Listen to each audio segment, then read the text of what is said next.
गिबियावनो दुलाराय बाथौ गौथुमनि जानानै निउस पर्टेल बर'नि निउस पर्टेल नायगिरि बयनिसिमबो खुलुमनायखौ जासिहरग्रो। दिनै गुवाहाटी बाथौपुरी दुलाराय बाथौ गौथुमनि गाहाय बाथौ थानसालियाव कलियाबर जिल्ला दुलाराय बाथौ गौथुमनि फानजामुथि लेखा जोङो दिनै बिथांमोननि जिल्लानि आर'जनि हाबाफारि दंमोन गोथार मंगलबार सानाव, आरो बे दाननि मोनफ्रोमबो गोथार मंगलबार सानाव बे हाबाफारिखौ लानाय जादों दुलाराय बाथौ गौथुमा। आरो बियो थांनाय 23 जानुवारिनिफ्राय स्टार्ट जादों। बे दिनै फैयै फैयै नैथि दिनखन बे गिदिंफिनबाय, आरो दिनै नैथि खोलोब बायदियै कलियाबर जिल्लानि बे फारि नं बायदियै दिनै 5 नं फारि नाम्बाराव गोग्लैदों। दा गमामायैनो जोबोर जों साबायखर बावनांगोन कलियाबर जिल्लाखौ, मानो होनब्ला बेसेबां गोजाननिफ्राय आरो जोंनि बर' हारिनि गेजेराव गुबुन माहारिफोर थासेयावबो कलियाबर जिल्लानि बेन्दोङाव जे बाथौ धोरोमखौ बिथांमोना हारिमुखौ फोथांनानै लाखिदों, धोरोमखौ फोथांनानै लाखिदों, आरो बर' मिडियामखौ फोथांनानै लाखिदों, आसार खान्थिखौ फोथांनानै लाखिदों।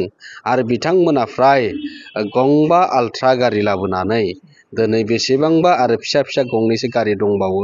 दा दिनै 345 बेवहाय बाथौसा बिथांमोना बाहागो लाफैदों, आरो बिथांमोननि जिल्लानि आफादगिरि नेहाथारिजों लोगोसे आरो बियाबनि आफादगिरि नेहाथारि बिथांमोनजों लोगोसे आरो बाथौ सिबियारि दौरि आसारि लाइमोन माइनाव जों बयखौबो दुलाराय बाथौ गौथुमनि जानानै बिथांमोननि जिल्लानि सिङाव थानाय बाथौ सिबियारि बिथांमोननिसिम जों साबायखर बावहरनांगोन।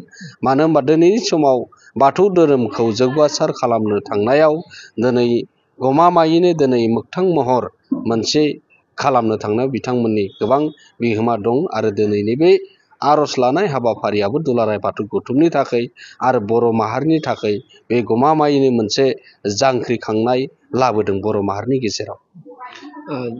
जोङो मोनसे गोजोननाय फोरमायनांगोन, मानो होनबा गुवाहाटीयाव फ्राय बियो राजेन बर' बिथाङा आगोलाव माबायाव दंमोन, पुलिस मेन माबायाव दंमोन, दा ट्राफिकआव फैबाय।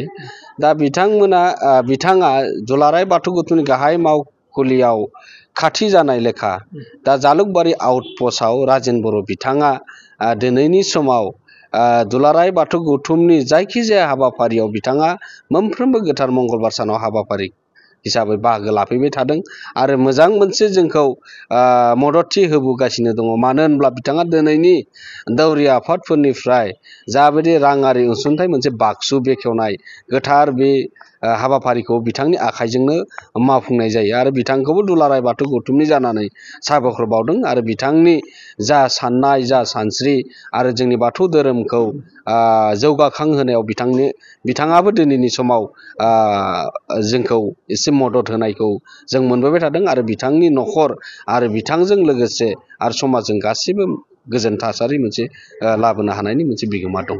माबायदि जानाय लोंनाय बायदिफोर होफैयो? बिथाङा जानाय लोंनाय नङा, बिथाङा दा लाइमोन माइनावनोबो बिथाङा अफिसियेल माखासे सियार टेबोल बायनानै माइनावफोरखौबो अनसायदों, लाइमोनखौबो अनसायदों।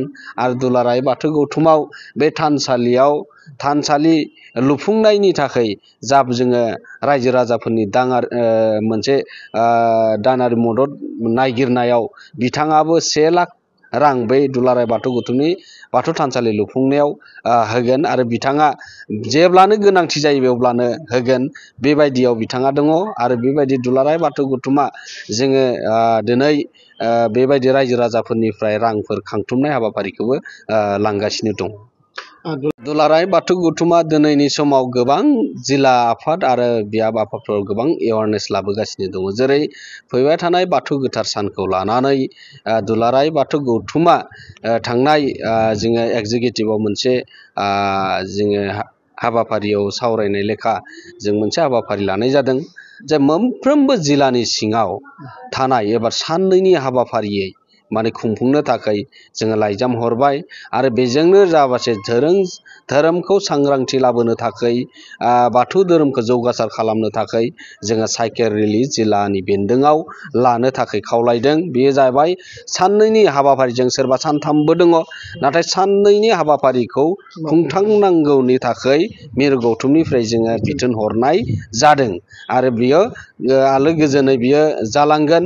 जोंनि सुबुं सम्पद दानाय, धोरोम जौगासार होनाय आरो जोंनि राव थुनलाइ हारिमु आसार खान्थि आरो थुनलाइ जौगानायाव आरो जोंनि सोलोंथाइखौ जों जौगाहोनायाव दुलाराय बाथौ गौथुमा दिनैनि समाव गोबां खामानि मावबोगासिनो दङ। बेबायदि जिल्ला आफादफोरा गोबां बेबायदि जायगा जायगा बिथांमोनाबो खामानि मावदों।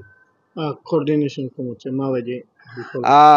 दिनैनि समाव जोङो गासै बर'नि गेजेराव बाथौ दङब्लाबो बाथौखौ लानानै गोबां आफादफोर दङमोन आरो दा दङमोनब्ला गोबां जोंनि गेजेराव सोंलु जाबाय थायोमोन, बाथौआ मोनबेसे दंबारो आरो बाथौआ बबे माने गुबै, बेखौबो जोंनि गेजेराव गोबां सोंलु जायो। नाथाय बाथौ धोरोमा मोनसेयानोल', मोननै मोनथाम नङा। बे नाथाय सोरबा बिबानगिरिफोरखौ लानानै मोनसे मोननै, सोरबा गुरु खान्थिखौ लानानै बे गावबा गाव मोनसे आफाद जोनोम जादोंमोन।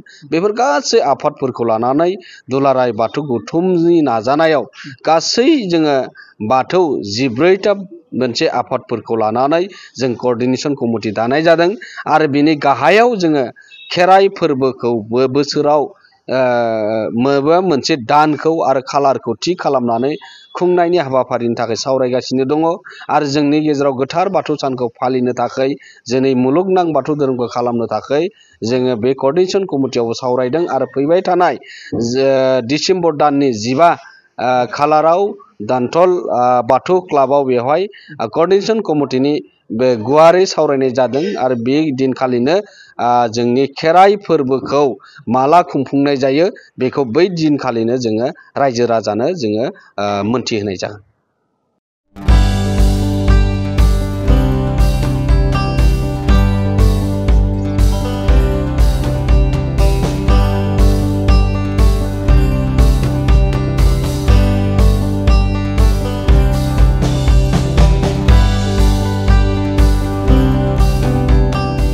दिनैनिफ्राय जागायनानै 24 नभेम्बरसिम क'क्राझाराव जागायबाय 3थि मैहुर हादर गेजेरारि थियेटार फेस्टिभेलआ।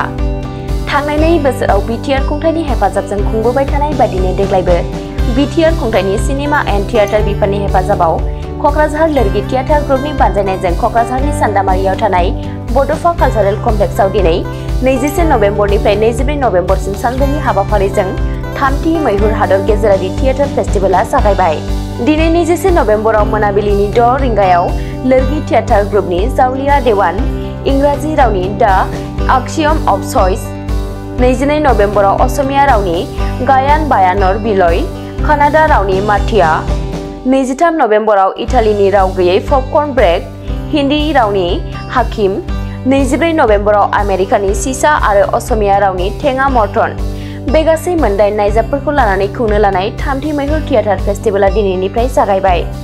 बेनिखायनो हारिमु अनसायग्रा थुनफावथाय नायनो मोजां मोनग्रा नोंथांमोनहा दिनैनिफ्राय बाहागो लाहैनानै बेसेन होआलासे नायनो हागोन 3थि मैहुर हादर गेजेरारि थियेटार फेस्टिभेलखौ।